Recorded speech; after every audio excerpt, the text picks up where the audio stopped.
মেয়ের মায়েরা এত বদমাইশ, বেশ কিছু মেয়ের মা আছে বদমাইশের ধাড়ি, তারা খালি মেয়ের মা এত বদমাইশ, মেয়ের কানে খালি কামড়াচ্ছে।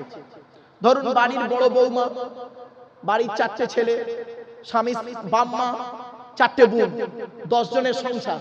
বাড়ির বড় বউ এসছে, তা রান্না করলে 11 জনের রান্না করতে হবে। আরে ভাই বলুন না, 11 জনের রান্না করতে গেলে হাঁড়িটা বড় হাঁড়ি লাগবে। 1 মাস পরে বউয়ের মা ফোন করেছে, হ্যালো হামা কি করছিস? তা মেয়ে বলছে কি আর করবো বলো, এমন বাড়িতে বিয়ে দিয়েছো বড় বড় হাঁড়ি তুলতে হয়, নামাতে হয়। মেয়ের মা কত বড় শয়তান দেখুন, ফট করে আচ্ছা না কি করবি মা, আমি পরে ফোন করছি। তো শাশুড়ি টাশুড়ি কেউ আছে তোর কাছে? হ্যাঁ ওই শাশুড়ি আনাজ করে দিচ্ছে, আমি রান্না করছি। আচ্ছা মা রাখ, রাতে তুই ফোন করিস। ফোনটা কেটে দিল। রাতের বেলা ঘরের ভিতরে মাকে ফোন করছে। এবার মা বুদ্ধি দিচ্ছে, শয়তানি বুদ্ধি কিরাম দেখো। কেন জামাইকে বলবি একটা ছোট গ্যাস কিনতে, ছোট হাঁড়ি কিনতে, ছোট হাঁড়িতে গ্যাসে রান্না করে খাবি। এক সংসারে কি সারা জীবন কেউ থাকে? একদিন তো আলাদা হতে হবে। তা 2 বছর পরে হবি কেন, এখন হয়ে যা। কিছু বুঝতে পারছেন? পয়জনটা কোথায় ঢোকালো? এবার মেয়ে করলো কি, বউ করছে কি, স্বামীর খালি বলছে পারবো না, এই করবো না। এই ঝগড়া করতে করতে শাশুড়ি বৌমা হতে হতে ননদ ভাবিতে হতে হতে অশান্তি করে বললো, আমি তোমার বাপের ভাত দিতে পারবো না, তোমার মার ভাত দিতে পারবো, হয় তোমার বাপ ছাড়ো, তোমার মা ছাড়ো, নয় আমার ছাড়ো। কোনটা ছাড়বে বলো? বউ পাগলা বিবির গোলাম বললো, সোনা তোমাকে ছাড়বো না। ঠিক না বেটি? বাস্তব, সোনা তোমাকে ছাড়বো না। বাস করলো কি, শয়তান বদমাইশ করলো কি। এবার এখানে থাকলে, এই শোনেন না প্লিজ, অ্যাটেনশন। এখানে থাকলে তো এক সংসারে বাপ তো আলাদা করতে দেবে না। বাপ খুব ডাঁটো, বাপ রাগী, তো বাপ ডাঁটো বোঝেন, ভাষা বুঝতে পারছে না। বাপ খুব কড়া মানুষ, আলাদা হতে দেবে না। এখানে থাকতে ভালো লাগে না, আমতায় ঘর ভাড়া করো, ওখানে থাকতে হয়ে গেল। বলো তুমি তো এতে আমতায় কাজ করো, তো ওই পাশে একটা ঘর ভাড়া করতে পারোনি? তোমার আমি দুবেলা দুটো রেঁধে দিতাম, তুমি এখানে সকাল 7টার সময় বেরিয়ে যাও, সেই রাত 8টায় বাড়ি আসো, কে দুপুরে খেতে পাও না, তুমি দুপুরে খেতে। কিরম পলিটিক্সটা দেখুন, শিখে নিন। খবরদার এই ছেলেটার বাচ্চা, আমি যেদিন মরে যাব, আমার এই ওয়াজগুলো রয়ে যাবে। বউ স্বামীকে বলছে, তুমি সকাল 7টায় চলে যাও, রাত 10টায় বাড়ি ফেরো, দুপুরে খেতে পাও না, আমার কি বুকটা কাঁদে না বলো? ছেলে মনে করলো, বাবরে দয়া সাগর। ঠিক বলেছো, তাহলে আমতায় একটা ঘর ভাড়া করি। হ্যাঁ করো। ব্যাস আমতায় ঘর ভাড়া করলো, ওখানে থাকলো। হঠাৎ ছেলে বাপকে বলছে, আব্বা ওমা কি হয়েছে বাবা? আমি তোমার বৌমা বলছিল ওই আমতাতে থাকলে একটু ভালো হতো, ওখানে একটা ঘর দেখেছি, খুব ভালো ঘর, অমুক তমুক। বাপ তো বুঝতে পেরেছে যে নিশ্চয়ই অবস্থা খারাপ, আলাদা হয়ে যাবে ছেলে। কি করবে? কিছু করার নেই। উল্টো পাল্টা বললে ছেলে বাপকে পয়সা দেবে না। বুঝতে পারছেন? এবার ছেলে বাপকে পয়সা দেবে না, ছেলে মাকে ওষুধ কেনার পয়সা দেবে না। মা তখন বাধ্য হয়ে কেঁদে কেঁদে বলছে, যেটা ভালো বুঝিস কর বাবা। বউকে নিয়ে চলে গেল। এবারে সারা মাস ইনকাম করলো, ইনকাম করে মাসের মাইনে পেয়ে এখন কার নামে টাকাটা করে? বউয়ের নামে ব্যাংকের বই করলো, আর বউ নমিনি করছে ওর ভাইকে। বুঝতে পারেননি কথাটা? বউয়ের নামে নমিনি করছে, বউয়ের নামে ব্যাংকের বই করছে, আর বউ নমিনি করছে ওর ভাই, মানে ও শালাকে। হয়েছে? এই ছেলেরা, কোরআনের দলিল বলে যাচ্ছি, কোরআন বলছে, আমি বলিনি। ইয়াসআলুনাকা মাযা ইউনফিকুন কুল মা আনফাকতুম মিন খায়রিন ফালিলওয়ালিদাইনি ওয়াল আকরাবিন। 2 নম্বর পারার 12 নম্বর পৃষ্ঠা 13 নম্বর লাইন, সূরার নাম সূরা বাকারার মধ্যে আল্লাহ পাক বলে দিলেন, এই ছেলেমেয়েরা টাকা পয়সাগুলো কোথায় ব্যয় করবে? টাকা পয়সাগুলো সর্বপ্রথম কাদের পিছনে ব্যয় করবে? সর্বপ্রথম টাকা পয়সা কার পিছনে ব্যয় করবে? আল্লাহ পাক কোরআনে বলছেন, নবী তুমি বলে দাও টাকা পয়সাগুলো সর্বপ্রথম তোমরা তোমাদের বুড়ো বুড়ি বাপ আর মায়ের পিছনে ব্যয় করবে, আল্লাহ খুশি হয়ে যাবে। সর্বপ্রথম টাকা পয়সা ব্যয় করবে বাম্মার পিছনে। আরে বেয়াদব ছেলে কিছু আছে, বাম্মাকে আগে দেয় না, শ্বশুর শাশুড়ির করছে ভক্তি। আল্লাহ নবী বলেছেন, আমি বলিনি, নবী বলেছেন পৃথিবী ধ্বংসের লক্ষণ হলো, অসুবিধা হচ্ছে নাকি বাবা? পৃথিবী ধ্বংসের লক্ষণ হলো নিকটবর্তী লোকের সঙ্গে মহব্বত থাকবে না, দূরবর্তী লোকের সঙ্গে মহব্বত তৈরি হবে। ঠিক না বেটি? নিজের বাপের প্রতি ভালোবাসা নেই, শ্বশুরের প্রতি ভালোবাসা খুব বেশি। নিজের বাপকে একটা লুঙ্গি কিনে দিয়েছে, তার দাম 300 টাকা। শ্বশুরকে যে মালটা কিনে দিল তার দাম 1300 টাকা। অভাগিনী মাকে একটা শাড়ি কিনে দিয়েছে, তার দাম 500 টাকা। শাশুড়িকে যে মালটা কিনে দিল তার দাম 2500 টাকা। বিবেককে প্রশ্ন করো। শুধু তাই নাই, নিজের মায়ের পেটের ভাইয়ের প্রতি ভালোবাসা নেই, স্ত্রীর ভাই শালার প্রতি ভালোবাসা খুব বেশি। ঠিক না বেটি?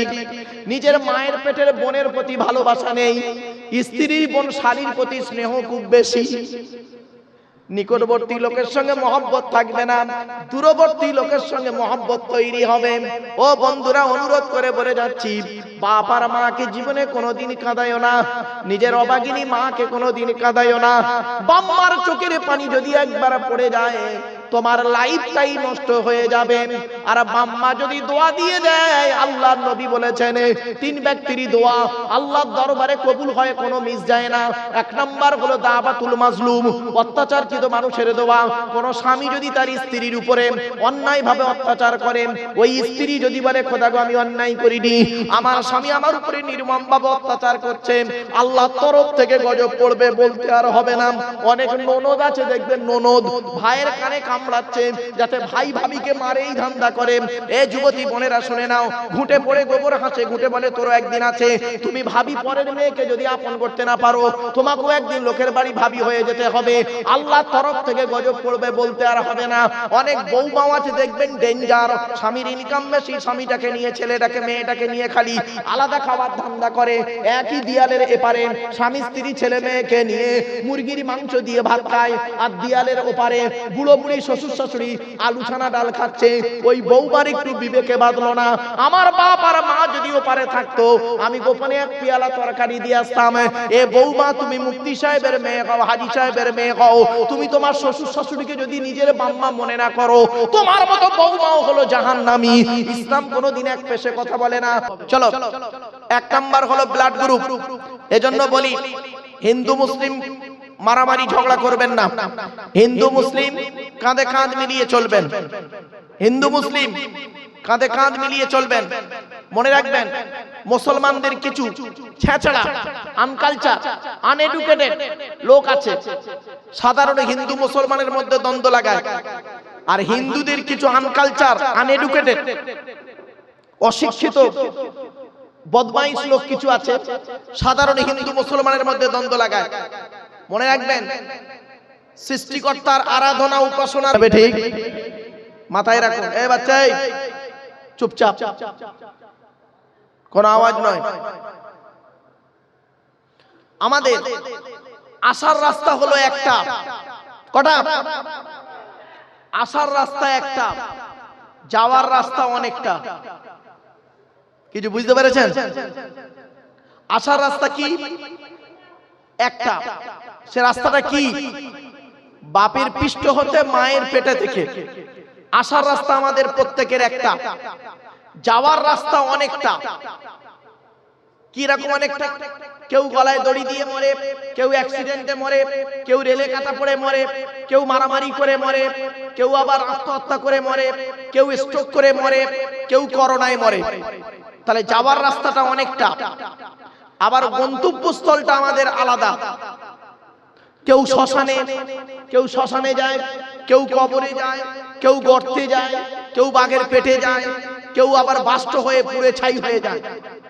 তাহলে আসার রাস্তা একটা, যাওয়ার রাস্তা অনেকটা, গন্তব্যস্থলটাও অনেকটা। বাপেরা, এই ওয়াজ শোনার লোক কম, এই ওয়াজ শোনার লোক কম। মূর্খ লোক হলে এসব ওয়াজ মাথায় ঢুকবে না। যারা শিক্ষিত লোক তারা বুঝতে পারছে আমি কি বক্তব্যটা রাখছি। মূর্খরা কি বোঝে? খালি টান বোঝে, টান। একটা কেসা কাহিনী ধরবে, টেনে টেনে বলবে, এটাই বোঝে মূর্খরা। আর শিক্ষিত লোক যারা, তারা কিন্তু এই কথাগুলো বুঝতে পারছে কি বলতে চাইছি আমি। এক নাম্বার হলো ব্লাড গ্রুপ আলাদা। ব্লাডের 4টে group, A B, A B আর ও, প্রত্যেকটার মাইনাস প্লাস। একটা হিন্দুর রক্তের ভিতরে 3টে জিনিস পাওয়া যায়, লোহিত কণিকা, শ্বেত কণিকা, অনুচক্রিকা। As a same no difference. একটা মুসলমানের রক্তের ভিতরে ওই 3টিই পাওয়া যায়, লোহিত কণিকা, শ্বেত কণিকা, অনুচক্রিকা। কিসের পার্থক্য করেন? কিসের পার্থক্য করেন হিন্দু মুসলিম? বাড়িতে গিয়ে ভাববেন। আমার বক্তব্য শোনার আগে এই হিন্দু মুসলিম পার্থক্য করাটা বন্ধ করুন, তাহলে বুঝতে পারবেন। তো 1 নাম্বার হলো ব্লাড গ্রুপ আলাদা। 2 নাম্বার, আচ্ছা কটা জিনিস আলাদা বলেছে আমাদের মধ্যে? 3টে। কটা? 3টে আলাদা। তার মধ্যে একটা কি? ব্লাড গ্রুপ আলাদা। 2 নাম্বার, 2 নাম্বার আলাদা হলো কি জানেন? কোরআনে আছে, সব কোরআনের কথাই বলছি, বাংলা অর্থ। কোরআন বলছে আলাম নাজআল লাহু আইনাইনি, আমি কি তোর 2টো চোখ বানাইনি? আচ্ছা আপনারা আধার কার্ড করেছিলেন? আচ্ছা আধার কার্ড করার সময় অফিসাররা আপনাদেরকে কি বলেছিল মনে পড়ছে কি? দেখুন তো দেখি, চোখটা বড় করে চান বলেছিল না? কেন বলেছিল? তা জানে না মুসলমানেরা। এতদিন জলসা হচ্ছে, এসব আলোচনা তো হয়নি গো বাপ। এই জন্য এইসব আলোচনা শোনার লোক কম, জলসা শোনার লোক খুব কম বাবা। ওয়াজ শোনার লোক খুব কম, আওয়াজ শোনার লোক খুব বেশি। কথাটা মাথায় রাখুন। কেন আপনাকে বলেছিল অফিসার যে চোখটাকে বড় করে চান? শুনে নিন, 1500 বছর আগে কোরআনে আল্লাহ পাক বলে দিয়েছেন আলাম নাজআল লাহু আইনাইনি, আমি কি আল্লাহ তোর 2টো চোখ তৈরি করি নাই? শুনে নিন, এই পৃথিবীতে যত মানুষ এসেছে, যত মানুষ আছে, যত মানুষ আসবে, কারোর সঙ্গে কারোর চোখের রেটিনার মিল নেই, আলাদা আছে। জোরে বলুন সুবহানাল্লাহ। 2 নাম্বার। 3 নাম্বার আলাদা কি বলতে পারেন? ফিঙ্গারপ্রিন্ট। এটাও কোরআনে আছে। কোরআনে আল্লাহ বলছেন আয়াহসাবুল ইনসানু আল্লান নাজমাআ ইযামা বালা কাদিরিনা আলা আন নুসাউবিয়া বানানা। পবিত্র কোরআনের 29 নম্বর পারা, সূরার নাম সূরা কিয়ামত, 4-5 নম্বর আয়াতে আল্লাহ বলছেন, এর বাংলা মানে কি? আল্লাহ বলছেন হে মানব জাতি, এখানে হিন্দু মুসলমান কোনো পার্থক্য নেই। আল্লাহ নিজেই বলছেন হে মানব জাতি, তোরা কি মনে করেছিস আমরা মরে গেলে পচে গলে হাড় হয়ে যাব? কিয়ামতের মাঠে আল্লাহ আমাদের তুলতে পারবে না। কখনোই ভাববি না। এই পৃথিবীতে যেমন তোদের বুড়ো আঙুলের ছাপ যেমন কারোর সঙ্গে কারোর কোনো মিল নেই, কিয়ামতের মাঠে কারোর সঙ্গে কারোর কোনো মিল পাবি না। আচ্ছা কোরআনের এই আয়াতকে নিয়ে কে গবেষণা করলো? কোন মোল্লা মলি সাহেব গবেষণা করেনি। কোরআনের এই আয়াতকে নিয়ে কে গবেষণা করেছে শুনে নিন। থাইল্যান্ডে, কোথায়? থাইল্যান্ডে চ্যাংম্যাং ইউনিভার্সিটি অ্যানাটমি বিভাগের প্রফেসর, বিখ্যাত পণ্ডিত বৈজ্ঞানিক, লোকটার নাম হলো তাথাগত জেসান। উনি একজন খ্রিস্টান, হিন্দু নন, মুসলমান নন, খ্রিস্টান। উনি বললেন কোরআনে ভুল আছে। বলল কি ভুল? বলল কোরআনে লেখা আছে বুড়ো আঙুলের ছাপ নাকি কারোর সঙ্গে কারোর কোনো মিল নেই। আমি কোরআনের ভুল বের করে শুনবো।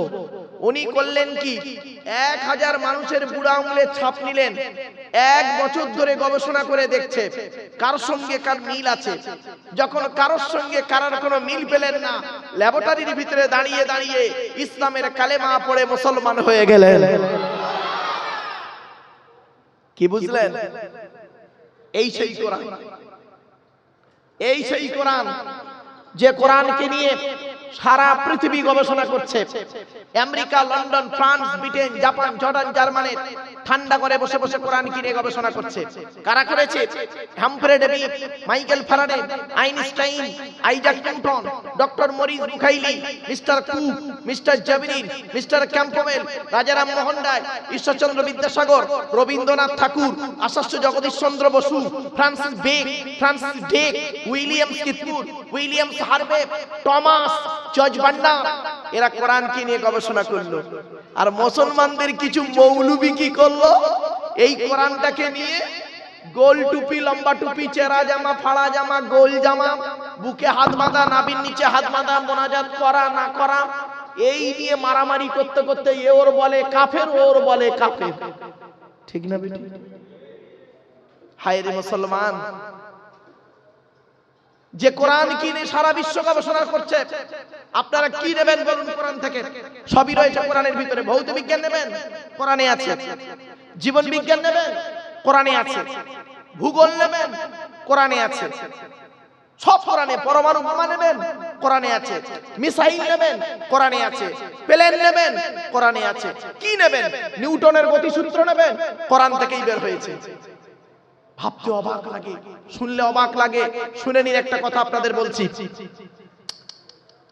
কোরআনে আল্লাহ পাক বলছেন, এই এখানে স্কুল কলেজের ছেলে মেয়েরা আছে? কেউ স্কুলের ছেলেরা আছে? বাবা আছো? বাবা, এ বাচ্চারা বুঝতে পারবে না। 8, 9, 10, 11, 12 এর ছেলেরা আছে? কেউ আছো? ঠিক আছে, বাপেরা একটু ভালো করে বুঝে নাও। তোমরা ভেবো না যে কোরআনটা শুধু মৌলবী সাহেবরা পড়বে আর তেল পড়া পানি পড়া ওয়াজ করার জন্য শুধু কোরআন এসেছে, এরকম টেন্ডেন্সি তোমাদের মধ্যে যেন না থাকে। কোরআনটা কি একটু ভালো করে জেনে নাও আজকে। কোরআনে লেখা আছে, আচ্ছা ভূগোলে পড়া হয়েছে বায়ুমণ্ডলের স্তর, মনে পড়ছে? স্ট্র্যাটোস্ফিয়ার, এক্সোস্ফিয়ার, আয়নোস্ফিয়ার, মনে পড়ছে কিছু? 1500 বছর আগে কোরআনে এই বায়ুমণ্ডলের স্তর করে দেওয়া আছে। কোরআনের কোথায় আছে? 22 নম্বর পারা, 18 নম্বর পৃষ্ঠা, 10 নম্বর লাইন, সূরার নাম সূরা ফাতির। আল্লাহ পাক বলছেন, ইন্নাল্লাহা ইয়ামসিকুস সামাওয়াতি ওয়াল আরদা আন তাযুলা ওয়া লা ইন যালাতা ইন আমসাকুহুমা মিন আহাদিন মিন বাউদি ইন্নাহু কানা হালিমান গফুরা। এর বাংলা অর্থটা সংক্ষেপে বলছি বোঝার জন্য। আল্লাহ বলছেন, আসমান আর জমিনের মাঝখানে একটা স্তর আছে। আসমান আর জমিনের মাঝখানে একটা স্তর আছে। ওই স্তরের উপরে যারা থাকবে মহাশূন্যে ভেসে বেড়াবে, আর স্তরের নিচেই যারা থাকবে মাটি তাদের আকর্ষণ করে রাখবে। এজন্য একটা ঢিল, একটা মাটি, একটা পাথর, একটা ঢিল আকাশের দিকে ছুড়ে দিলে মাটির দিকে চলে আসে। ঠিক না বেঠিক?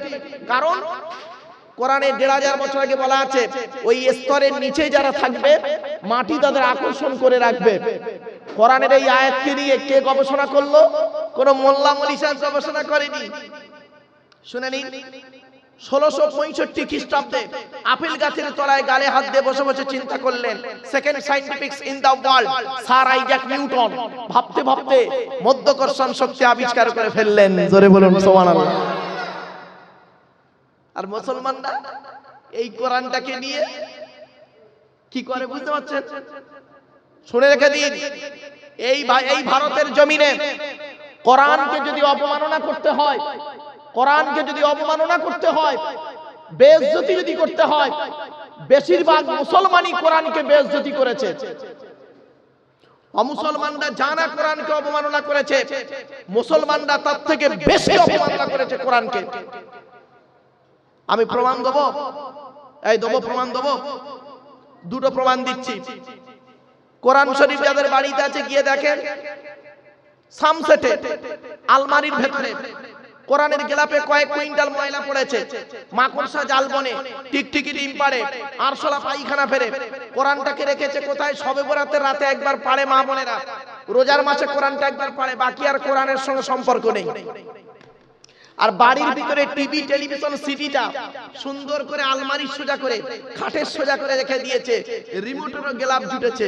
হে মুসলমানের বাচ্চা, যে কিতাবটা তোমাকে কিয়ামতের মাঠে শান্তি দেবে, দুনিয়াতে শান্তি দেবে, কিয়ামতের মাঠে জান্নাত দেবে, সেই কিতাবকে তুমি এইভাবে অবহেলা করেছো। আর যে জিনিসটা দুনিয়াতে মানে খারাপ পথে নিয়ে যাবে, কিয়ামতের মাঠে জাহান্নামে নিয়ে যাবে, তাকেই তুমি পৃথিবীতে সুন্দর করে সাজিয়ে রেখেছো। বিবেককে প্রশ্ন করো। তুমি আবার বলো আমি একজন মুসলমান, লজ্জা করা উচিত। ওসব দাড়িওয়ালা মুসলমান বলো না বাবা। গালে দাড়ি রাখলেই শুধু মুসলমান নয়। আমার গালে কি দাড়ি দেখতে পাচ্ছ? এই গ্রেট পোটার রবীন্দ্রনাথ ঠাকুরের গালের দাড়িটা আমার দাড়ির থেকে অনেক বড় দাড়ি ছিল। ব্যারিস্টার উমেশচন্দ্র বন্দ্যোপাধ্যায়ের গালে দাড়ি ছিল, সুরেন্দ্রনাথ বন্দ্যোপাধ্যায়ের গালে দাড়ি ছিল, রামকৃষ্ণ পরমহংসদেবের গালে দাড়ি ছিল, গালে দাড়ি ছিল, আসারাম বাবুর গালেও দাড়ি আছে, রামদেবের গালেও দাড়ি আছে। মুসলমান নয়। মাথায় টুপি দেওয়ার নাম যদি মুসলমান হতো, আমার মাথায় কি টুপি দেখতে পাচ্ছেন? এ গ্রেট ন্যাশনাল হিরো, যিনি বলেছিলেন give me blood I shall give you freedom, Netaji Subhash Chandra Bose, যিনি বলেছিলেন তোরা আমাকে রক্ত দে আমি তোদের স্বাধীনতা দেব, তারও মাথায় টুপি ছিল। পণ্ডিত জওহরলাল নেহেরু মাথায় টুপি দিতেন, আন্না হাজারও মাথায় টুপি দিত, পাঞ্জাবিরাও পাগড়ি পরে। ঠিক না বেটি? মুসলমান নয়। তাহলে কি লজ্জাস্থানে আগে চামড়া কাটলে মুসলমান? তাও নয়। শুনে রেখে দিন, এই পুরুষ লিঙ্গের চামড়া কাটলে কি হয় শুনে নিন। হিন্দু, মুসলিম, জৈন, ব্রাহ্মণ, খ্রিস্টান শুনে নিন। আমি ভারতবর্ষ, বাংলাদেশ এবং নেপাল তিনটে দেশ ঘোরা মানুষ। শুধু তাই নয় বাবা, আপনারা জানবেন বিশ্ব মানবাধিকার পরিষদ, ওয়ার্ল্ড হিউম্যান রাইটস কাউন্সিলে আমি একজন ন্যাশনাল প্রেসিডেন্ট। বাস্তব কথা বলছি, কলেজ ইউনিভার্সিটির ছেলে মেয়ে পড়াই, বাস্তবটাই তুলে ধরলাম আপনাদের কাছে। খারাপ সেন্স নেবেন না, শুনে রেখে দিন। অনুরোধ করে আপনাদেরকে বলছি, এই পুরুষ লিঙ্গের আগার চামড়া কেটে বাদ দিলে কি হয় আগে জেনে নেওয়া হোক। এর হিস্ট্রিটা কি? পৃথিবীর সর্বপ্রথম পুরুষ লিঙ্গের আগার চামড়া কে কেটেছিল? 82 বছর বয়সে জঙ্গলে কুল দিয়ে নিজে নিজে আল্লাহর হুকুমে হযরত ইব্রাহিম নবী। ক্লিয়ার? এখন মেডিকেল সায়েন্স কি বলছে শুনে নিন। মেডিকেল সায়েন্স বলছে কোন পুরুষ যদি তার পুরুষ লিঙ্গের আগার চামড়া কেটে বাদ দেয়, ওই পুরুষটা এই পৃথিবীতে যতদিন বেঁচে থাকবে 3টি রোগ থেকে বেঁচে থাকতে পারবে। 1 নাম্বার সিফিলিস বলে একটা রোগ আছে, গনোরিয়া বলে একটা রোগ আছে। 3 নাম্বার লজ্জাস্থানের ক্যান্সার থেকে বেঁচে থাকতে পারবে। ভাবতে পেরেছেন? শুনে রেখে দিন, 100-এ 10% অমুসলিম, 100-এ 10% অমুসলিম বিভিন্ন কারণে পুরুষ লিঙ্গের আগার চামড়া কেটে বাদ দেয়। 100-এ 40% ইহুদি বিভিন্ন কারণে পুরুষ লিঙ্গের আগার চামড়া কেটে বাদ দেয়।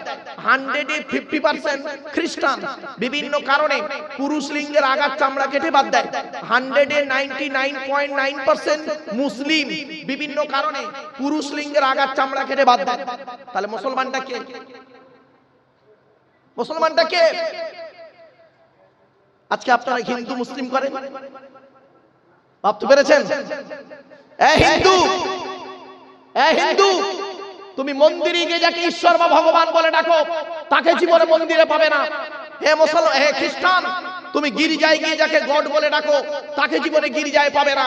হে মুসলমান, গালে দাড়ি মাথায় টুপি দিয়ে মসজিদে যাকে আল্লাহ আল্লাহ বলে ডাকো, ও আল্লাহকে মসজিদে পাওয়া যাবে তো? চলুন দেখি সৃষ্টিকর্তাকে কোথায় পাওয়া যায় দেখি। তিনি নিজেই বলছেন, আমি বলিনি, আমি রেফারেন্স সহ বলে যাচ্ছি। পবিত্র কোরআনের কি হাবিয়ানি প্রবলেম কি প্রবলেমটা কি বাবা? তাবারুকটা এখন দেবে নাকি? ওই লোকেদের হাতে দিবে?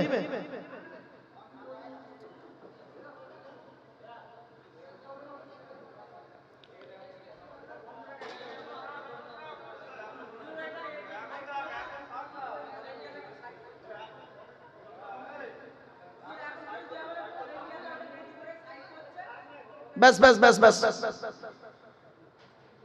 একটা কথা আপনাদের বলি বাবা, আমি এখন একটা ক্লাস করব,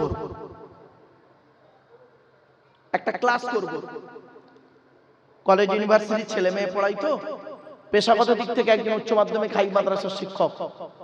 ক্লাসে গেলে 40 মিনিট 50 মিনিট একটা ক্লাস করি, এখানে 2 ঘন্টার একটা ক্লাস করব। এই ক্লাসটা খুব গুরুত্বপূর্ণ ক্লাস। এই ক্লাসটা 1 মিনিট 1 সেকেন্ড কেউ বেকার দেবেন না। দয়া করে শ্রবণ করুন আর বক্তব্যকে অনুভব করুন। ইসলামটা কি আমি আপনাদেরকে রিকোয়েস্ট করছি বাবা, কোনো ডিস্টার্ব করবেন না, দয়া করে কোনো কথা বলবেন না, ব্যাস স্টপ করুন। চলো, সৃষ্টিকর্তা নিজেই বলছেন তিনি কোথায় আছেন। রেফারেন্স টু দি হলি কোরআন, পবিত্র কোরআনে 26 নম্বর খণ্ডে, খণ্ড মানে পারাতে। আচ্ছা, খণ্ড বলছি পারা বলছি কেন? শুধু পারা বললে হয়ে যেত তো নাকি? আরে ভাই বলুন না, কারণটা কি? আমার বক্তব্য শুধু মুসলমানদের জন্য নয়, আমার বক্তব্য হিন্দু মুসলিম সকলের জন্য। হিন্দু ভাই যারা আছেন তারা পারা শব্দটা বুঝবে না, ঠিক না বেটি? খণ্ড শব্দটা বুঝবে। 30 খণ্ডে, কোরআন শরীফটা হচ্ছে 30টা খণ্ড, খণ্ড মানে পারা।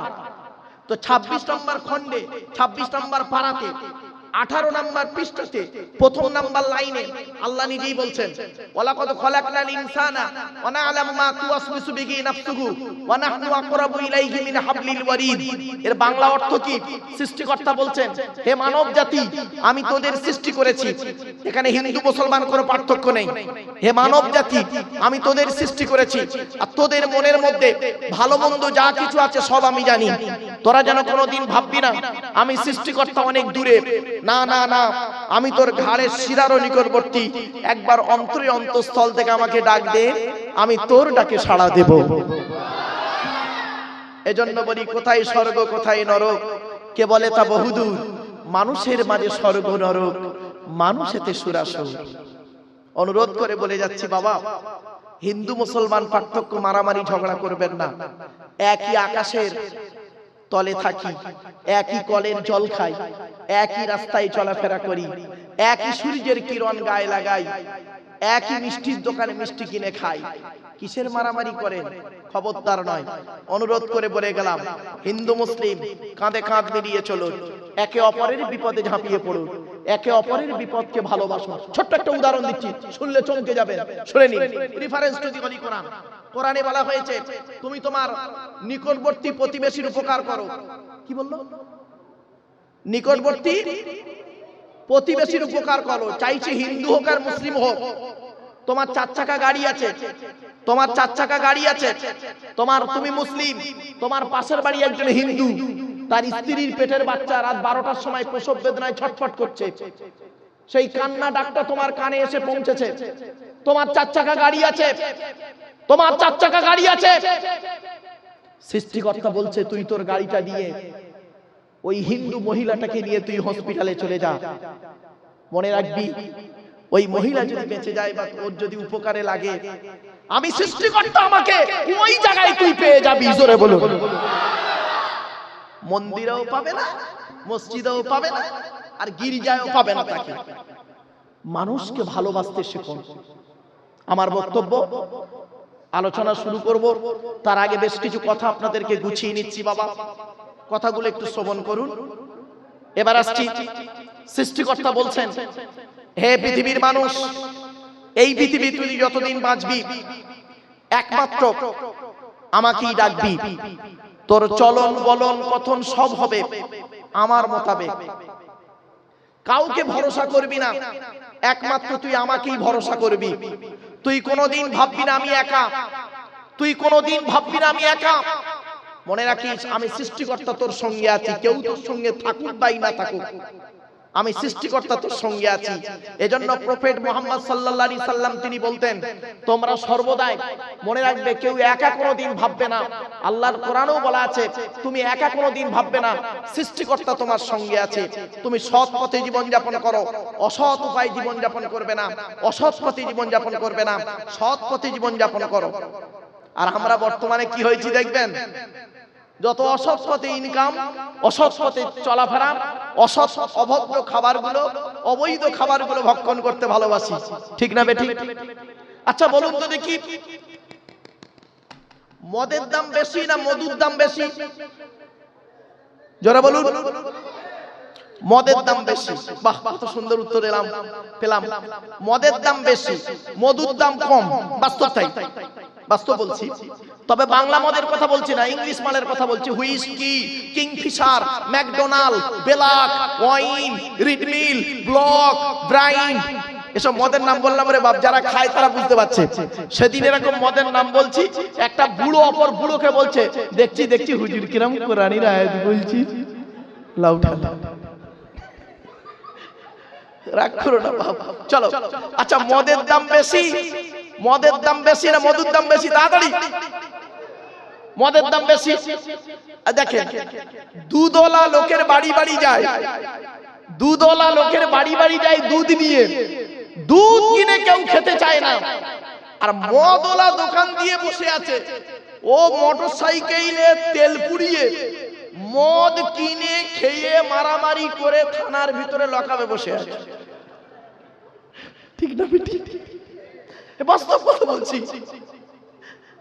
চলো চলো, 3W। সেদিন আমি MA সেকেন্ড ইয়ারের ছেলে মেয়েদের পড়াতে পড়াতে বলছিলাম 3W সারা বিশ্ব ধ্বংস করে। এক নাম্বার www.com নয়, এক নাম্বার W হলো ওয়েলথ, ধনসম্পদ। ধনসম্পদ মানুষকে ধ্বংসের পথ দেখায়। এর যদি ডিসকাস করি, এর যদি ব্যাখ্যা করি, অনেক বড়। 2 নাম্বার W হলো ওয়াইন, WINE, ওয়াইন, ওয়াইন মানে মদ। মদ মানুষকে ধ্বংসের পথ দেখায়, ঠিক না বেঠিক?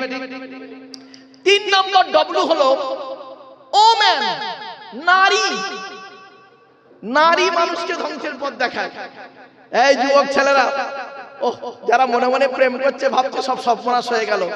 এই বোকা ছেলে, ভালোবেসে বিয়ে করে ভালোবাসা ভালো, ভালোবেসে বিয়ে করা ভালো নয়।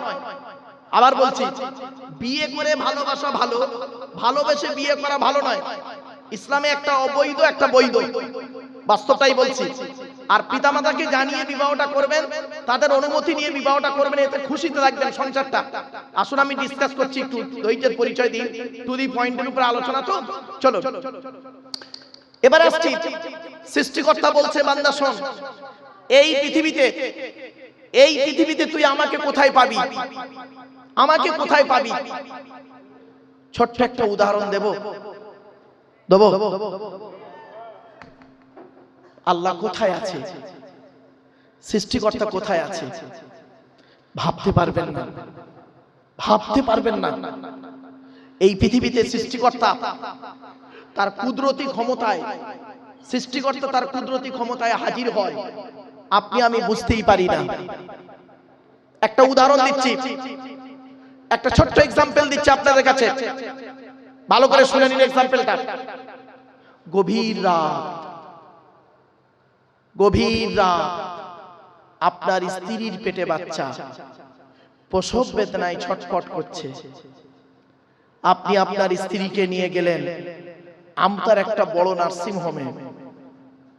রাত 2টো বাজে, ডাক্তার আপনাকে বলল আপনার স্ত্রীকে এখনই ওটি করাতে হবে। ওটির ভিতরে নিয়ে গেল আপনার স্ত্রীকে, মানে অপারেশন থিয়েটার যাকে বলা হয়, অপারেশন করতে হবে। আপনি বাইরে বসে অপেক্ষা করছেন স্ত্রীর জন্য।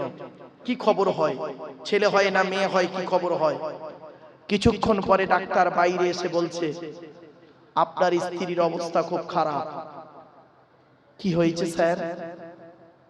ভেবেছিলাম নরমালে বাচ্চাটা হবে, এখন বর্তমান যা পরিস্থিতি, নরমালে আর বাচ্চা হবে না, সিজার করতে হবে।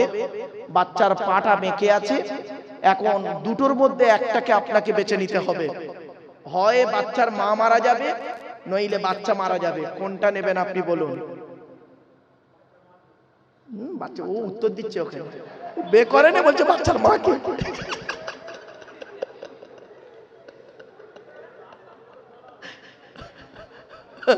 দেখেছেন ছেলে কারে বললে হবে? চলো ভালো করে শিখে নাও, আমার এই কথাটা ভালো করে শুনে নাও, বুঝতে পারবে আল্লাহ কোথায় আছে। আল্লাহকে তুমি কোথায় পাবে? আল্লাহ আল্লাহ আল্লাহ আল্লাহ বলে চিৎকার করছো। হে হিন্দু মুসলমান, তোমরা সৃষ্টিকর্তাকে খুঁজছো, সৃষ্টিকর্তা কোন জায়গায় আছে একটু দেখে নাও। এবারে আপনি চিন্তায় পড়ে গেলেন, বউ বাঁচবে নইলে বাচ্চা বাঁচবে, কি করি? তখন আপনি কি করছেন?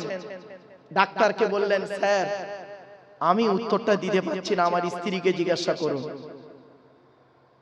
আপনার স্ত্রীকে ডাক্তার বলল, যা পরিস্থিতি, তোমার জীবন দিতে হবে নইলে বাচ্চার জীবন দিতে হবে, তুমি কি চাও? এই পরিস্থিতিতে মা কি করে জানেন? একেই বলে মা। মা কি করে, সাহস নিয়ে বলে কপালে যেটাই আছে সেটাই হবে, আমার স্বামীকে একবার দেখতে দেবেন। স্বামীকে ওটির ভিতরে নিয়ে যাওয়া হলো। স্ত্রী স্বামীর হাতটা ধরে শুধু এতটুকুই বলল, জীবনে যদি কোনো ভুল করে থাকে আমাকে তুমি ক্ষমা করে দাও, আর হয়তো বাঁচবো না, বাচ্চাটাকে তুমি মানুষ করিও। এই বলে মা মৃত্যুর সঙ্গে পাঞ্জা লড়তে লাগলো। একদিকে ছেলের জীবন, অপরদিকে মায়ের জীবন, একদিকে, আর অন্যদিকে আপনি অপারেশন থিয়েটারের ভিতরে টেনশনে দুটো হাত মাথায়। কিছু বুঝতে পারছেন পরিস্থিতি? ব্যাস আপনি আল্লাহকে ডাকছেন, যে যার ধর্মের লোক, হিন্দু হলে হিন্দু তার ধর্মে ডাকে ডাকে, মুসলমান মুসলমানকে ডাকছে। খুব চিন্তায় আছে, খুব চিন্তায় আছে। কিছুক্ষণ পরে ডাক্তার এসে বলল, কিছুক্ষণ পরে ডাক্তার এসে বলল এক্ষুনি একটা অপারেশন করতে হবে এই মুহূর্তে, 2 লাখ টাকা খরচা। যদি 2 লাখ টাকা এক্ষুনি দিতে পারেন তাহলে বউ বাচ্চা দুটোই বাঁচবে। আপনি আরো টেনশনে পড়ে গেলেন, কাছে আছে মাত্র 20,000 টাকা। আপনি করলেন কি, গভীর রাতে ফোন করলেন। আপনার যত পরিচিত নাম্বার কন্টাক্ট আছে, অনেকে ফোন তুললো গভীর রাতে, অনেকে তুললো না। যারা তুললো তারা বলল, কিরে এত গভীর রাতে ফোন কেন? আপনি বললেন, ভাইরে বিপদে পড়েছি, তোর ভাবির কি যার এমন পরিচয় হয়, হসপিটালে নার্সিং হোমে ভর্তি, 2 লাখ টাকা লাগবে। সে তখন পট করে ফোনটা কেটে দিল, টাকা দিল না। আপনি মুসলমান, আপনি মুসলমান, এতগুলো মুসলমান তো, এই জন্য মুসলমানদের উদাহরণটা দিচ্ছি, হিন্দু মুসলিম উভয় শুনুন। সারা রাত কেটে গেল, বলছে কাল সকাল 7টার মধ্যে টাকা জোগাড় না করলে তোর বউয়ের অপারেশন হবে না, বউ বাচ্চা দুটোই মারা যাবে। আর যদি বাচ্চা আর বউ দুটোই পেতে চাস তাহলে 2 লাখ টাকা নিয়ে আসবি। চলে এলেন বাড়ি, চিন্তা করলেন সবকিছু বিক্রি করে দেবো। ওই মুহূর্তে কে নেবে? কেউ নেওয়ার লোক নেই। হঠাৎ চায়ের দোকানে বসে আছেন, চায়ের দোকানে বসে আছেন আপনার ছোটবেলার বন্ধু, হিন্দু মানুষ। আপনি তো মুসলমান, দাড়িওয়ালা, টুপিওয়ালা, দাড়িওয়ালা। সে একজন হিন্দু, ছোটবেলায় একসঙ্গে পড়াশোনা করতেন প্রাইমারি স্কুলে। সেই হিন্দু লোকটা চা খেতে এসছে, তারও বয়স হয়ে গেছে, চায়ের দোকানে চা খেতে গেছে। আপনিও চায়ের দোকানে বেঞ্চিতে বসে আছেন, মনটা খারাপ, কেউ টাকা দেয়নি। ওই হিন্দু লোকটা এসে বলছে, কিরে তুই এত সকালে চায়ের দোকানে? আর ভাই বলিসনি, তোর বৌদি আমতা নার্সিং হোমে ভর্তি আছে, 2 লাখ টাকা দরকার। রাত থেকে ফোন করছি, কেউ টাকা দেয়নি রে ভাই, বিপদে কেউ পাশে থাকে না, ঝরঝর করে কাঁদছেন। এমন সময় ওই হিন্দু লোকটা আপনাকে বলছে, কাঁদিসনি, ছোটবেলায় একসঙ্গে পড়াশোনা করেছি, খেলাধুলা করেছি, কাঁদছিস কেন? আমি বড়গাছিয়া স্টেশনে লেভেল ক্রসিং এর কাছে 5 কাঠা জায়গা কিনবো বলে 50 লাখ টাকা রেখেছিলাম, তো ওর থেকে আমি 2 লাখ টাকা তোকে দিচ্ছি, তুই 2 মাস পরে আমাকে দিস। যা, তোর এইটুকু উপকার করতে পারবো না, কাঁদিস না। ওই লোকটি আপনাকে 2 লাখ টাকা দিল। দেওয়ার পর আপনি 7টার আগেই ছুটে এসেছেন নার্সিং হোমে, ডাক্তারকে দিলেন, অপারেশন হলো, বউ বাচ্চা বেঁচে গেল। কি বুঝলেন?